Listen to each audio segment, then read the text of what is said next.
राजस्थान की राजनीति में तीसरी ताकत के रूप में उभरने का प्रयास कर रहे हनुमान बेनीवाल हमारे साथ हैं। हनुमान बेनीवाल एक बार फिर से बीकानेर को अपनी कर्म क्षेत्र बनाने की स्थिति की ओर चल रहे हैं। इन्होंने अपनी पार्टी की 7 साल पहले स्थापना यहीं से की थी, रैली यहीं से हुई थी, हुंकार रैली। और 7 साल बाद में फिर सवाल आपसे ये है कि 7 सालों में आरएलपी की रीति नीतियों में क्या कोई बदलाव हुआ या बदलाव की गुंजाइश है? देखिए, नौजवान बहुत बड़ी तादाद के हमारे साथ जुड़ रहा है, लेकिन संगठन की कमी, धन की कमी, ये सबसे बड़ी चीज़ आज के टाइम में जो होती है। सारी पार्टियां सत्ता में आने के बाद व्यापारी वर्ग और दूसरे मामलों से पैसा इकट्ठा करने का काम करती है, और हम व्यवस्था परिवर्तन की बात करें, व्यवस्था हम बदल देंगे, प्रयास कर रहे हैं। और पाया तो मैंने देश में बहुत बड़ा नाम, और खोया 3 एमएलए थे, वो खो दिए। 3 में से 1 पाए, 1 से यहाँ आगे। तो अभी राजस्थान की जनता की जो मानसिकता है उसमें हम बदलाव चाहते हैं। जनता अपनी खुद की सरकार बनाए, और खुद की सरकार बनाए तब जनता तकलीफ। आप रोज देखिए कितने धरने, आंदोलन, प्रदर्शन चल रहे हैं। रोज बहन बेटियां हमारी सुरक्षित नहीं, बच्चे सुरक्षित नहीं, खुलेआम गैंगवार की घटनाएं, खुलेआम। आप देखिए देश के अंदर एनसीआरबी के आंकड़े कह रहे हैं कि राजस्थान महिला अपराध में 1 नंबर पर आ गया, अपराध में 1 नंबर पर आ गया। खुला खेल, कांग्रेस पेपर लीक कराती है, बीजेपी उन पर पर्दा डालती है। बीजेपी भ्रष्टाचार करती है, कांग्रेस की सरकार पर्दा डालती है। पहले गहलोत वसुंधरा, अब गहलोत भजनलाल। कल जो आईपीएस की सूची आई, इससे आपको अंदाज लग सकता है कि सारे गहलोत के घर से बैठ के जैसे बनी हो। सब उन लोगों को इनाम दिया गया जो अशोक गहलोत की सरकार को बचा रहे थे। आप किसी को नहीं बख्शते। आप बीजेपी पे भी आरोप लगा रहे हैं, आप कांग्रेस पे भी आरोप लगा रहे हैं, और 7 साल से लगातार लगा रहे हैं। आप जिस राजनीति की बात कर रहे हैं वो किसान राजनीति उसे बता रहे हैं। बहुत से आरोप आप पर भी लग रहे हैं कि आप एक कास्ट तक सीमित रह गए। क्या राजस्थान में जो किसान का पूरा वर्ग है, देखिए किसान तो कोई भी हो सकता है ना सर, किसी भी जाति का हो सकता है, उस पूरे वर्ग को साधने में आपको कहाँ समस्या आ रही है, कहाँ दिक्कत आ रही है? देखिए, हमारी पार्टी किसानों की पार्टी। हमने कोटपुतली से लेके, नीमका थाना से लेके, बल्लभ नगर से लेके तमाम जगह प्रत्येक जाति के वोट लिए।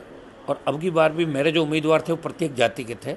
मैं आपको क्या कह रहा हूँ, राजस्थान बहुत बड़ा भूभाग है, देश का सबसे बड़ा भूभाग है। अलग अलग क्षेत्रों में बंटा हुआ, कहीं ट्राइबल का बेल्ट आ गया तो कहीं दूसरा बेल्ट आ गया, लेकिन फिर भी मैं प्रयास कर रहा हूँ और हर जगह मेरी उपस्थिति दर्ज कर रहा हूँ। 5 प्रधान भी, पंचायत चुनाव पहली बार आरएलपी नहीं लड़े, पालिका चुनाव पहली बार इस दल नहीं लड़े।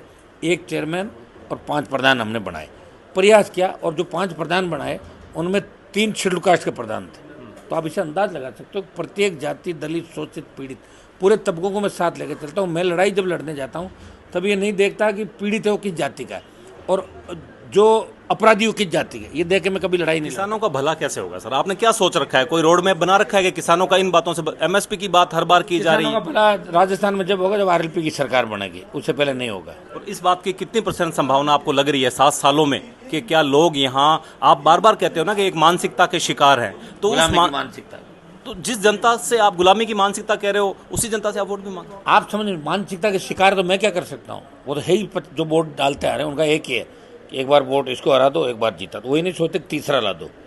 और अभी जिस तरह नेपाल, आपकी लद्दाख के अंदर घटनाएं हुई, एक नई क्रांति आ रही है। जैन जी की बात, जैन जी, तो जैन जी, अब ये राजस्थान के अंदर ऐसी क्रांति आएगी आप अंदाज भी लगा सकते हैं।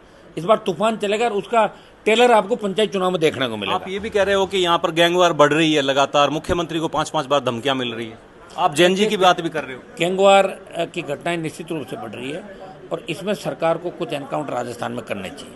एनकाउंटर अगर नहीं करेंगे तो न तो कोई नेता सुरक्षित होगा, न अधिकारी, न पत्रकार। यूपी सरकार की तर्ज पर यूपी के अंदर गलत ट्रैक पर ज़्यादा एनकाउंटर होने के बाद जाति देख के होने लग गए, वो नहीं होना चाहिए। वहाँ तो एक भाई जाति क्या है, क्या जाति है तो उनका कर दो, और ये 2-3 जाति इनका मत करो। वहाँ एक क्लियर फंडा है यूपी के अंदर, वहाँ जाति देख के एनकाउंटर हो रहा है, और अपने वास्तविक एनकाउंटर होने चाहिए। जो हार्डकोर अपराधी, बदमाश है, उनका एनकाउंटर होने चाहिए। आपको ये आभास क्यों हो रहा है कि जैन जी जैसी स्थितियां भारत में, राजस्थान में पैदा होगी?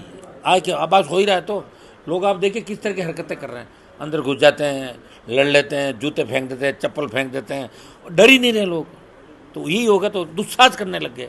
तो नेता भी दुस्साहस करने लगे। भ्रष्टाचार नेता कह रहे हैं हाँ हम मिल लिए, जाओ तुम कर लो जो चाह रहे हो, हमारे पास कानून भी हमारे हाथ में है, न्याय भी हम दिलाएंगे, ये हम करेंगे। कुछ लोग कॉकस बना के लूट रहे हैं, कांग्रेस आ जाती है, बीजेपी, लोग तंग हो जाते हैं। तो जैन जी की घटनाएं हो रही। तो जब नेता दुस्साहस कर रहा है तो उसको जवाब मिल रहा है। अधिकारी को भी लोग काला मुंह कर रहे हैं, चप्पल से मारे, तो घटनाएं तो होने लगी ना देश के अंदर। आप तो ये जो घटनाएं आगे की ओर जा रही है। आप चाहते हैं राजस्थान में आरएलपी की सरकार बने, यानी किसान कौम का प्रतिनिधित्व हो।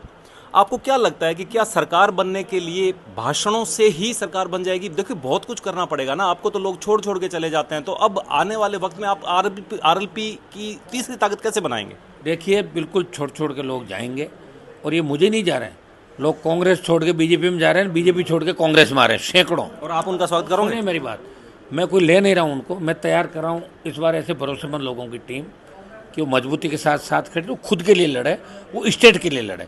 ये अति महत्वाकांक्षी जो लोग होते हैं, ये प्रतिस्पर्धा का युग है, हर कोई आगे बढ़ना चाहता है। उनको पता है कि मौका मिला है, कर लो भाई, पॉपुलरिटी यहाँ से मिल गई, टिकट और कहीं से मिल गया, जीत जाएं, ठीक है, बल्ले बल्ले हो जाएगी। लेकिन मैं इससे कोई डर के काम तो बंद नहीं करूँगा ना। अब मैंने अल्टीमेटम दे दिया कि 28 मेरी आखिरी लड़ाई है। 28 के अंदर अगर रिजल्ट अच्छे नहीं आते हैं तो हो सकता है फिर राजनीति का मेरा अंदाज भी 28 के बाद बदल सकता है। मतलब जैसे बीजेपी कांग्रेस कर रहे हैं वैसे भी अगर जनता ने साथ, अंदाज बदल सकता है। फिर मैं अभी कह रहा हूँ ना कि मैं पार्टियों को घर बिठा के एक नए राजस्थान का निर्माण करूँगा। मेरे बलबूते पर लड़ रहा हूँ, जवान, किसान, भ्रष्टाचार के खिलाफ, गुंडों के खिलाफ, अब सबके खिलाफ लड़ रहा हूँ। तो 28 तक लड़ूंगा, और मैं कितना तक लड़ूंगा? 13, 18, 23, 28 उम्र भी तो बढ़ रही है ना धीरे धीरे।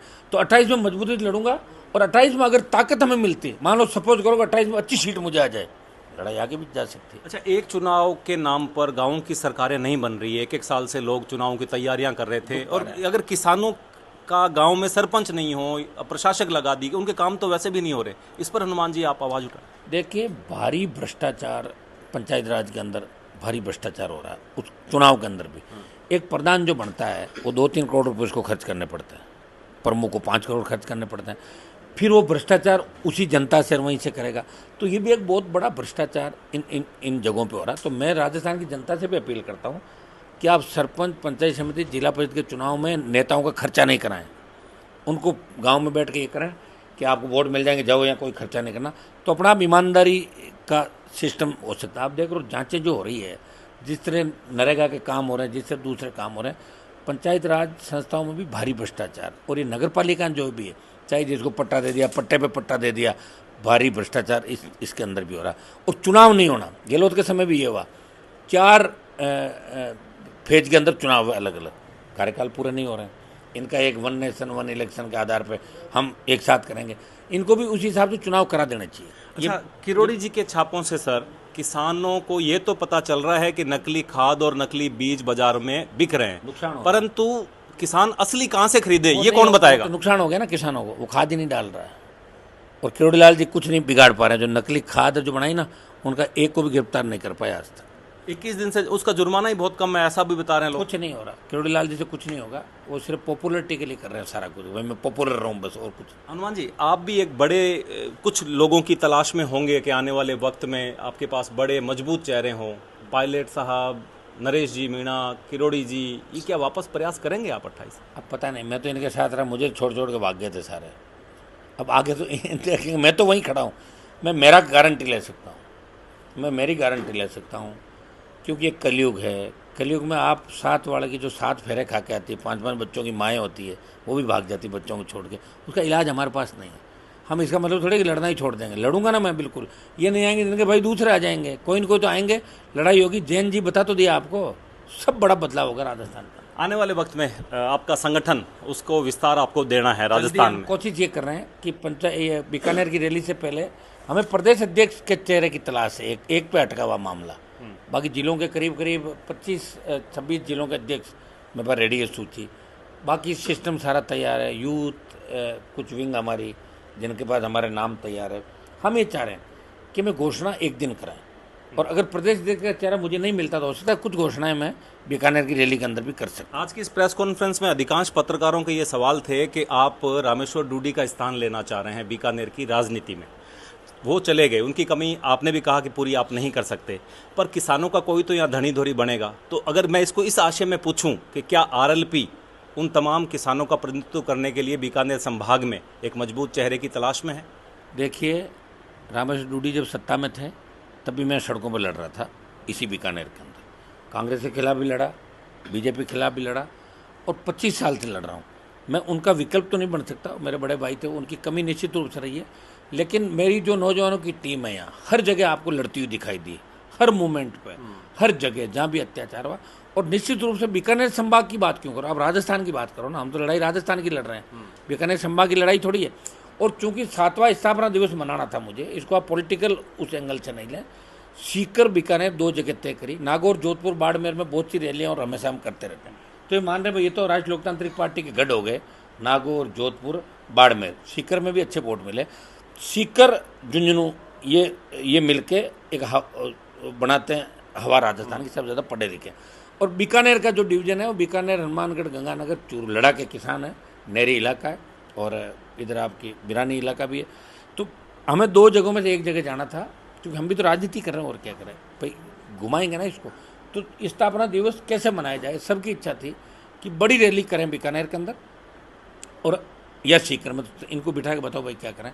तो बीकानेर तय हुआ, सीकर के अंदर भी हम अग्निवीर की जो रैलियाँ करेंगे तो सीकर झुंझुनू वहाँ से हम शुरुआत करेंगे। तो निश्चित रूप से किसानों का जो वैक्यूम डूडी साहब के बाद आया वो तो हम भरने का प्रयास करेंगे। वो तो वैक्यूम 2 साल पहले ही आ गया था जब वो बीमार हुए। हम तो ईश्वर से प्रार्थना करते हो जल्दी ठीक हो, वो नहीं हो पाए, हमारे हाथ के अंदर नहीं। लेकिन उनकी पत्नी को जिताने का काम आपको पता कैसे हुआ, मैंने मदद की, मैंने नहीं बिल्कुल वहाँ डिस्टर्ब किया और उनके भी मैंने डिस्टर्ब नहीं किया। RLP कैंडिडेट जरूर था, मेरे उनके अच्छे रिश्ते थे और उन्होंने मुझे कहा, मैं प्रचार में नहीं गया। एक जगह नहीं, बहुत से लोगों ने मैंने मदद की, बीजेपी के अंदर भी की, कांग्रेस में की।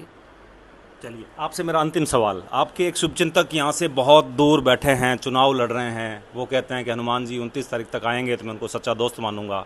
नरेश मीणा उनका नाम है। कांग्रेस के नेता कहते हैं कि कौन नरेश मीणा, उन्होंने कोई टिकट हमसे मांगी थोड़ी थी, ट्विटर पे भेज देते। आपको क्या लगता है, आप जैसे लड़ाके नेताओं की संख्या राजस्थान में वैसे ही बहुत कम है? देवली उनियारा में मैं नरेश को टिकट देना चाहता था। नरेश ने मुझे कहा कि भाई साहब आप इस सीट को खाली रखना, मैं टिकट लूँगा। उसके बाद उसने नहीं ली टिकट मेरे 23 के अंदर वहाँ 21,000 20,000 वोट आए थे। 23 के विधानसभा चुनाव में देवली उनियारा, विक्रम गुजर वहाँ लड़े थे।